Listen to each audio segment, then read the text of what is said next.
All right, and like my mom said, I've been addicted on and off for over 20 years. The first time that I tried drugs, my daughter was 2 years old. My oldest daughter was 2 years old. That was the first time I was introduced to cocaine. From then on, from the time she was 2 to 4, it was nothing but party, get high, just do the stuff I know I shouldn't have been doing. I didn't care to be a mother at that time. I mean, I was young. I had her young. I didn't get my party years in because I got married. He went into the Army, so I was pretty much a single mother until we got moved to this base or that base. And when I got introduced to cocaine, I liked that feeling of numb, that feeling of not having to deal with pain, having to deal with I didn't want to deal. So using the drugs, I self-medicated, numbed. I kept things to myself. I didn't talk to people. I bottled up, literally. And that inside, now that I know what it did, it started to kill me slowly inside. Mentally, physically, I mean, it was hard. When she was 4 years old, I gave her up. I signed my rights completely over to her grandparents. That was the hardest decision I ever had to make. I thought at the time that was the right decision because I didn't care to be a mother at that time. All I wanted to do was party and not have that responsibility. So I gave her up and let her parents raise her. I got my life straight for a short period of time after that. I wound up in another relationship, got married, and didn't realize at the time, but he was also an alcoholic. And him being an alcoholic and me trying to stay straight, it didn't work. I started drinking and partying again. That's all I focused on was let's drink, party, let's have a good time.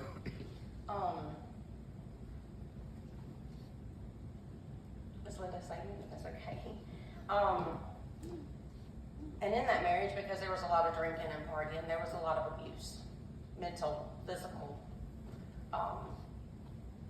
That was pretty tough, so guess what Frankie did? Frankie started doing drugs again to self-medicate, so I didn't have to deal. I got sober again when I got pregnant with my youngest daughter. I mean, I didn't want her to be born addicted to anything, so I quit cold turkey. I mean, that was 9 months right there.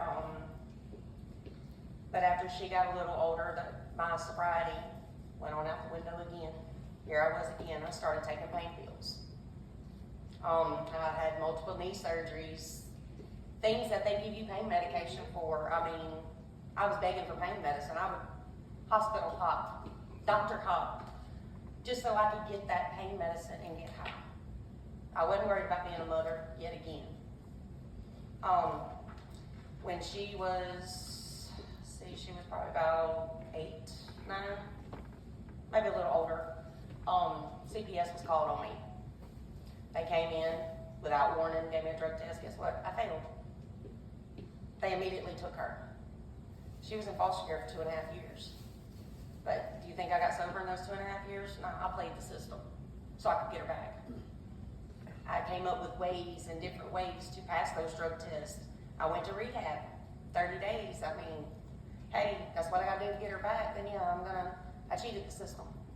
I was clean there for about 3 months after the fact, but I started hanging around some of those people, places, and things that I should have got rid of a long time ago. And there I was, right back down the same path. Back into taking the pain pills, that's when I got introduced to meth. That one right there is a killer. It's a silent killer. But my problem was, I'm surprised I'm even standing here because I was mixing the pills and the meth together. That's dangerous. I don't know why God saved my life, and I probably never will until I get to heaven, but that went on for a long, long time until the day I got arrested. I had a job sitting with a lady in a wheelchair. They treated me like family. I was like one of their daughters. I started stealing from them. to support my habit. That's how bad my habit had gotten. I was only working just to get high. Wasn't paying my bills, nothing like that. I had to go move in with my mom because, I couldn't afford to pay for rent, lights, all those necessities you need to raise a child. So I started stealing from her just to support my habit, and then somebody else's as well. That went on, and I was like thinking to myself, like, hey, I can get away with this because I ain't got caught yet. So why get caught now? That's the way my addict mind was telling me. My addict mind was saying, hey, you got away with it, keep on doing it. But I wasn't in my right mind. Because drugs alter your mindset. They alter your decisions. They alter everything. I was to the point I lost everything. I lost my daughter, lost my family, lost good friends. I burnt a lot of bridges. A lot, including my oldest daughter. But back to the day I was arrested. I was actually high that day, not gonna lie. So at the time, I was just trying to get myself out of it because that's what a drug addict does. We manipulate and try to make up excuses for this reason or this reason. This is why I did it, or you try to make excuses to get yourself out of trouble. Well, it didn't work that day. And to be honest, my 13-year-old daughter was with me. She knew I was doing this. I was even taking money from my grandmother, y'all. That shows you right there, your drugs mess with your mind. Why am I sitting here taking from my grandmother? The one who has supported me. Even when I was doing bad, she was still there supporting me, praying for me. But my 13-year-old daughter knew I was doing all this. She was scared to say anything because I told her I was going to whip her behind if she said anything. That it was between us. Well, the day I got arrested, I was sitting at the bank trying to cash a check that wasn't mine. They were taking longer than normal. I was like, well, something's going on. Maybe their system's down or something. Cop pulls up behind me. I'm like, oh crap. I was fixing to reach that ignition, crank that vehicle, and take off. My 13-year-old daughter sitting beside me, pulls them keys out of the ignition. She said, Mommy, you've been caught. She said, it's time to face it. That right there, that eats me up alive still to this day, even though she's forgiven me. But her being there with me that day and watching them put me in handcuffs and take me off to jail, and they're having to call my mom to come get her. That right there, that was tough. I tried for about a month for somebody to come get me, and they kept telling me no. I was mad. I hated my mom. I hated her because she wouldn't get me out. But the longer I sat there, I started reading my Bible while sitting in there. They did give us access to Bibles. That's a good thing. I still got the Bible I had when I was in jail. I kind of snuck it out when I left jail, when I got released. But I had written stuff down in there that got me through the 5.5 months I was sitting in Gallman. As my mind got clearer and clearer, I started to realize, okay, Mama's doing this for my own good. I'm not saying jail was easy, it wasn't. I didn't have my family, I didn't have nobody. And it was rough seeing some of those girls come in. Really rough. They were bringing pills in, sneaking them in. I don't see how they did it, but they were bringing pills in. That was my biggest test. I was like, hey, I'm in jail. Who's going to say something? But you know what? I kept to my word and said I wasn't going to do it. And I didn't. They tried to light cigarettes off of Bible pages and this, that, and the other. Well, I finally became trustee while I was in jail. That was a big thing to me. I was able to get out that cell and, go clean, go hang out with the cops, and, just chill out, I didn't have to be locked in that cell with my own thoughts. I started watching TD Jakes on TV. Every night we started watching TD Jakes. And it felt like he was sitting there talking straight to me. Like God was speaking through him, through that TV, on what my situation was.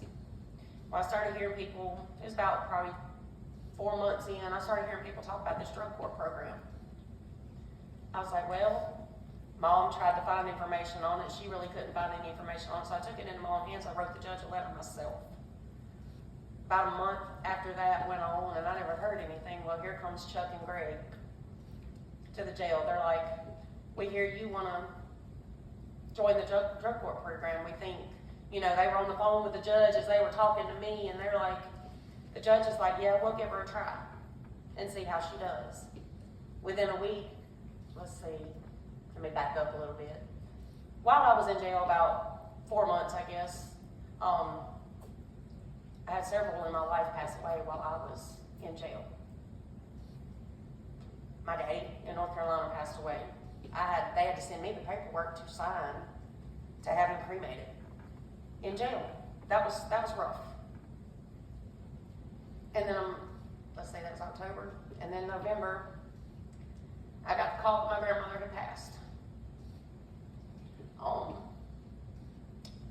That really killed me, because the last time I spoke to her was 2 months prior, and she made me promise that when I got out of jail, I would do what I was supposed to do and make her proud. I didn't get the chance to tell her goodbye, so that hurt. But I believe now, 4 years down the road, I believe if I would have been out of jail when she passed, I wouldn't be standing here today, because I would have died right beside her. Because it's hard being here without her. Y'all know how hard that woman prayed for me. I know she's proud of me. I feel her with me right now. Some days are harder than others. At least I get to go see my papa every day. He's still here. He's told me he's proud of me. And to hear him say, I'm proud of you, is a big deal to me. Because he said, you're never going to change. And here I am 4 years later, telling y'all my story. But back to the drug court program, I'm sorry, I had to back up and let you know that that happened while I was in jail. Like I said, if I would have been out, I probably would have died right beside her. They did let me go see her. I couldn't see my family, but they let me see her. I wrote her a note, stuck it in her casket with her, so she took it to heaven with her. But I know if she was here right now, she'd be back there smiling, crying, telling me she loved me. So I got out December 21st, went in front of the judge. They let me do the drug court program. I had a pending felony. I was looking at 20 years in prison if this drug court program didn't work out, or if I didn't do what I was supposed to be doing. So I got out that day. I called my mom. I was like, I'm out. And she's like, how'd you get out? Because she didn't know. The judge just said, okay, you're getting out today. Go back, pack your stuff, and call somebody to come get you.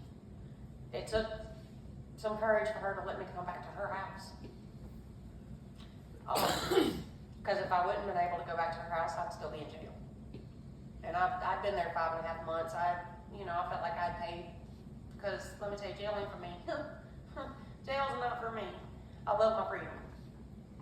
So they talked it over and they agreed to let me come stay with her. It was, you can't go in the house by yourself. Couldn't even go in my grandfather's house by myself. If I had to go in and go to the bathroom, somebody had to be with me. I mean, I felt like I was still in jail, to be honest, but I knew she was doing it for a good reason, because I had burned a lot of bridges. I had lied a lot. Many lies, manipulation. I had to build those bridges back that I burned. I had to make amends. So I got in the drug court program. It was all overwhelming at first. I mean, call in every day, do a drug test once every week, just go to meetings, and I never once stepped in foot in a meeting. Never. And I was one of those that said, I will never go to the meetings, because they ain't nothing but a cult. But I'm here to tell you that Narcotics Anonymous program has saved my life. I'm a sponsor to 3 ladies. I never thought in my life I would be a sponsor trying to help somebody else stay sober. Me and my boyfriend run a NA meeting every week, Thursday nights at 7 o'clock. All the folks that's in my NA program and in the past drug court program that I was in, because I'm now graduated, they're family to me. Because we all understand each other. Those that's never been in addiction don't understand the stuff that addicts go through. They don't understand that traumas, like my mom said, my dad was an alcoholic. There's where my trauma started right there. The traumas, my little brother getting hit by a car when I was 5, that's a trauma. My trauma started when I was 5 years old. I mean, it was just trauma after trauma after trauma in my life. And I chose the drug path to numb all those feelings of the past hurts, and I used to blame myself for my brother's accident.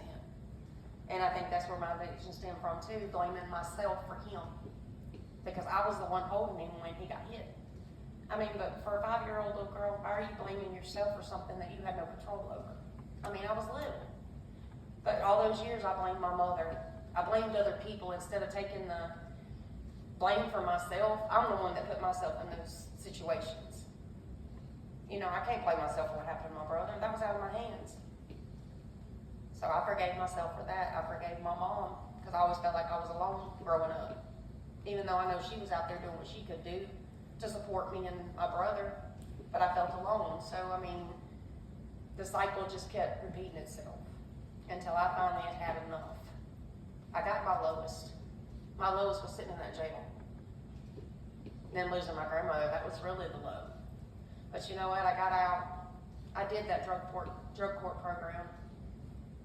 Passed every single drug test.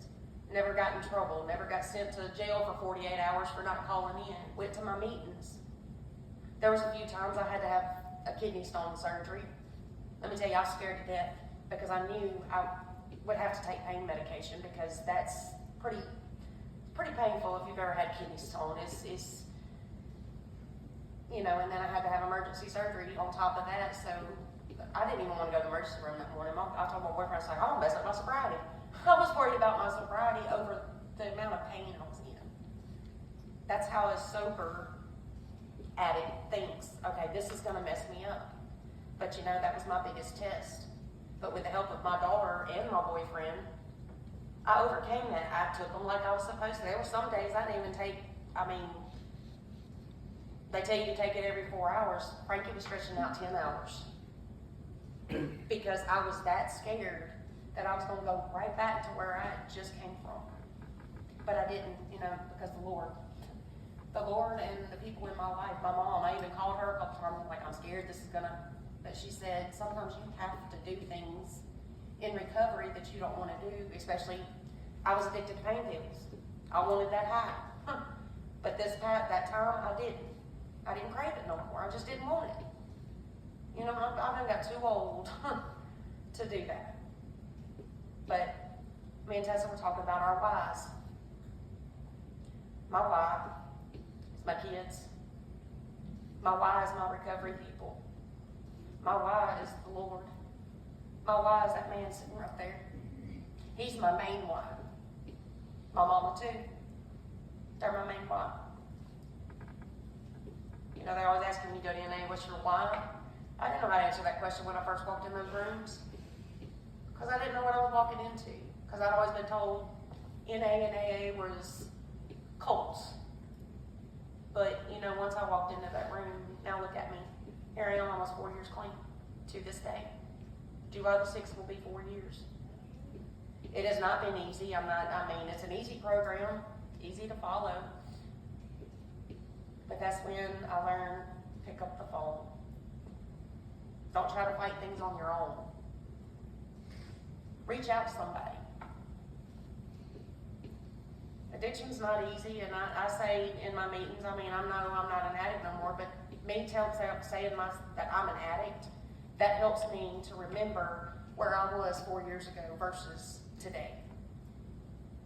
But I got through the drug program easy. Graduated a month early from the program. And it breaks my heart to see these other folks. I see her send to prison, send this one to prison, send this one to prison. And in my opinion, just throwing them in prison is not helping people. Unless they want to get help. But, I've pretty much recovered all the bridges that I've burned. I've still got a few more amends to make, but, you know, that's on God's time. God will let me know when that's right. When I first got out of jail, my oldest daughter told me she hated me. Didn't want to have nothing to do with me. That breaks a mama's heart when their child says, "I don't want to have nothing to do with you. You're not my mother." But guess what? My boyfriend and other people kept telling me, "Just give her time, give her time. You burnt bridges." I mean, you remember when she was 4 years old, I gave her up.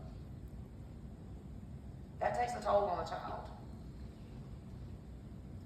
But on her 21st birthday, she messaged me and said, "Mom, I'm ready for you to be back in my life." I prayed and prayed and prayed that God would let her have a way to be back in my life. It's still kind of rough right now. Y'all just pray for her, please. I'm not going to go into detail on what's going on, but just pray for her. And pray for me as I try to guide her and what's going on with her. Because I don't know how to talk to her without her saying, "Well, you did this, you know," it's just one of those things I'm on the fence about. Y'all just pray for me. And pray for my mom, she's dealing with it too. That we can come to a conclusion together to try to help Cheyenne out. But that's pretty much my life. That's pretty much 20 years of addiction and burning bridges. And now my mom can count on me to go pick up my brother from work. Or if he needs a ride to work, she can call and say, "Hey, can you do this?" I'm working a good job. Some days are stressful than others, but I couldn't have done that if I was still on drugs. I mean, things are just looking up for me. It's to buy land, a trailer. Just, life is just getting better and better. Each day that I'm sober, life's getting better and better. So it's possible. You just gotta believe in God. Believe in a power greater than yourself. And a prayer I live by daily is a serenity prayer. Did y'all say it with me? Those that know it? God, grant me the serenity to accept the things I cannot change, the courage to change the things that I can, and the wisdom to know the difference. That saying has saved my life many days. I just posted it, and matter of fact, Friday was one of them stressful days at work. I put on Facebook, "God grant me the serenity because there's some things I can't change." But once I learned the meaning of the serenity prayer, I mean, I've known it all my life. But the minute I learned and realized what that prayer really, really meant has made a huge difference. But I want to thank everybody for letting me talk. Some of it was ugly, but I mean, I can't keep what I have by not giving it away. That's another NA saying. I mean, I've got these NA program etched in my brain. But it's been a long road, but it's been an easy road. The only thing is I changed my mindset to tell myself, you can do this. Anybody can do it. If you want it. You've got to want it to stay sober. Okay. I'm gonna try to sing which one? I'm the altar. Okay. I'm gonna try to sing that one. Okay. Back there? I don't know.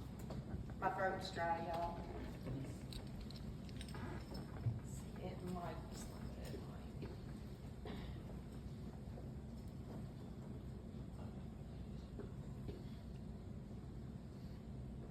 We got this one. It pulled up.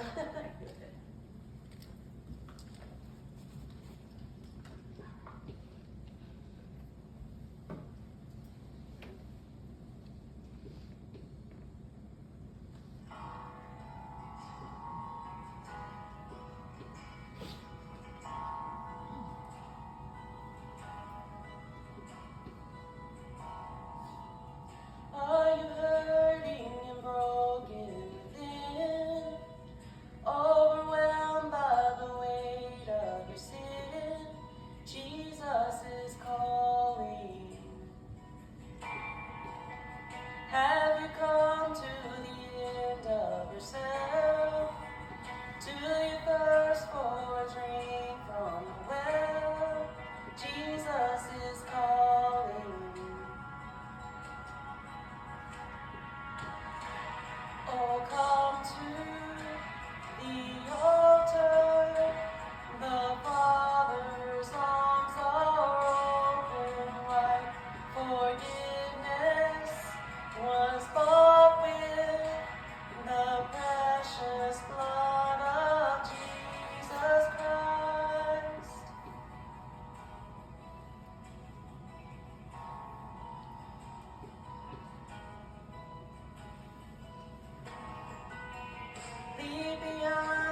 For he is Lord of all. Sing hallelujah, Christ is risen. Oh, what a Savior, isn't he wonderful? Sing hallelujah, Christ is risen. Bow down before him, for he is Lord of all. Sing hallelujah, Christ is risen.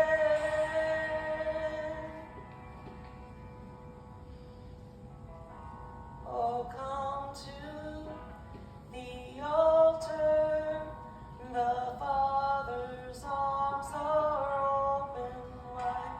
Forgiveness was bought with the precious blood of Jesus Christ. Oh, come to the altar, the Father's arms are open wide. Forgiveness was bought with the precious blood of Jesus Christ.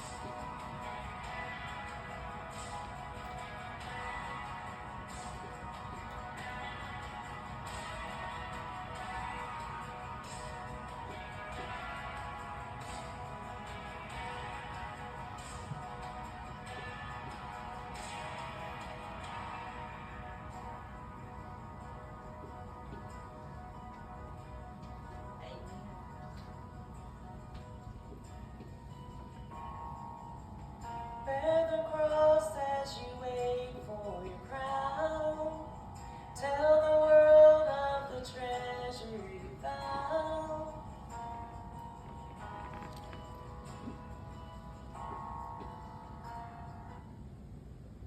One verse I have stood on my entire life is Philippians 4:13. I can do all things through Christ who gives me strength.